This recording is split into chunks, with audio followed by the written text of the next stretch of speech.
मुझे लगता है 2 अक्टूबर और ये वार्षिक उत्सव के बारे में सारे टीचरों ने बहुत कुछ बता दिया आपको। मुझे लगता है कुछ बोर भी हो रहे हैं आप लोग, है ना। तो जहाँ तक मुझे ये चीज़ एक बात याद आ रही है बहुत देर से बैठकर,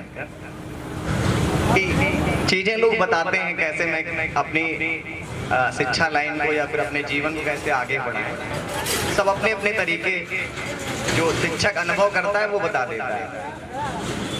बात ये रहता है कि भाई आप कैसे उसे मैनेज करते हैं। तो मैं बीकापुर में हमारी कोचिंग भी चलती है कंपटीशन की, उसमें मैंने बहुत देखा भाई हमारे यहाँ बहुत बच्चे निकलते भी हैं। तो बहुत ज़्यादा देखा गया बच्चों में आजकल की लगता है उनको हम ये कर नहीं पाएंगे, और बहुत सारे गरीब परिवार के बच्चे हमारे पास आते हैं। तो वैसे भी मैं शिक्षक हूँ, एक विज्ञान का शिक्षक हूँ।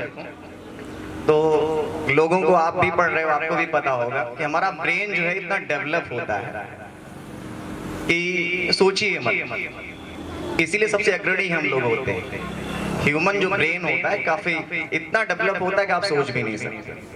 यानी इसका हम 1% यूज नहीं करते, इसको हम लोग बेकार छोड़ देते हैं। एक छोटी सी बात सुनिएगा, शायद जानवर होता है, एक जानवर का बच्चा होता है, मैंने कई बार इसको बताया भी है बच्चों को। जैसे भैंस का बच्चा हो गया, हाथी का बच्चा हो गया, किसी का छोटा सा बच्चा होता है, जब वो पैदा होता है तो इतना कमजोर रहता है, तो हमें लगता है 2-3 दिन के बाद उसके गले में या पैर में जो है रस्सी बांध दी जाती है। आपको याद होगा जब उसे रस्सी बांधी जाती है तो बहुत ज्यादा वो विचलित होता है, उसे बड़ा बेकार सा लगता है।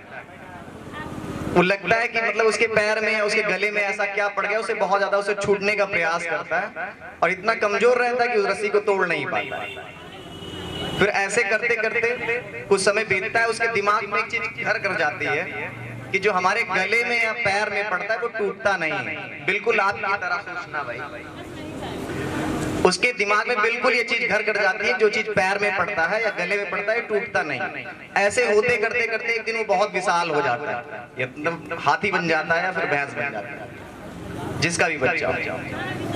अच्छा एक बार सोचिए, वही बच्चा जो है जब बड़ा हो जाता है, अगर उसे तोड़ने का प्रयास करे बड़ा होने के बाद, उसे मुझे लगता है कितना समय लगेगा तोड़ने में। या कभी भी उस जानवर के पास वो बंधा रहता है, कोई चीज ऐसे अलग जानवर आता है तो उसे बहुत तेज से तोड़ के वो भागता है, आपने देखा होगा गांव में। तो बिल्कुल इसी प्रकार जैसे उसको ये पता ही नहीं होता, वो मानसिक जो है बीमार हो जाता है कि ये चीज मुझसे टूटेगा नहीं, क्योंकि बचपन से वो प्रयास कर रहा था और प्रयास करते करते ऐसे बड़ा हो गया। अब वो चाहे तो उसे इस रस्सी को एक झटके में तोड़ सकता है। ऐसे बिल्कुल मेरे साथ भी होता है। मैंने देखा है समाज में क्या होता है, हमारे आसपास की चीजें जो होती हैं वो हमको ये सिखा देती है कि ये चीज मुझसे नहीं संभव होगा। या चीज मैं कंपटीशन की तैयारी कर रहा हूँ, ये मैं इलाहाबाद में एक संपन्न कर सकता हूँ, इसको कंप्लीट कर सकता हूँ या कहीं और कर सकता हूँ। ऐसा कुछ नहीं भाई। आजकल जो है हमें लगता है इतनी सुविधाएं हो गई हैं, जगह जगह पे लाइब्रेरी हो गई हैं, आपको पढ़ने के लिए बहुत सारी सुविधाएं हो गई हैं। बिल्कुल उसी प्रकार जैसे आप घिरे होते हो मुझसे नहीं निकलेगा या मुझसे नहीं होगा ये, बस वही अपनी एक पावर समझ जाओ कि आपके ब्रेन की पावर क्या है। जैसे हाथी को लगा था, एक झटका लगा था तोड़ने में उसे रस्सी को, वैसे आपको भी 1 सेकंड लगेगा। और मुझे लगता है हार्ड वर्क लोग कहते हैं, तो हार्ड वर्क करने की आवश्यकता नहीं है, स्मार्ट वर्क करना सीखो।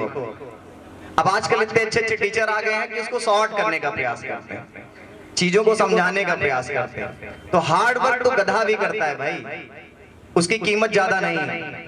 स्मार्ट वर्क करिए घोड़े की तरह, है ना। चीजों को कैसे कलेक्ट करना है, चीजों को दूसरे के साथ कैसे जोड़ना है, तो ये चीज करने का प्रयास करिए। मुझे लगता है बहुत आगे जाएंगे। और जो आपके आसपास की चीजें होती है इससे कोई फर्क नहीं पड़ने वाला आपके ऊपर, है ना। आपका ब्रेन इतना डेवलप है कि आप सोच भी नहीं सकते।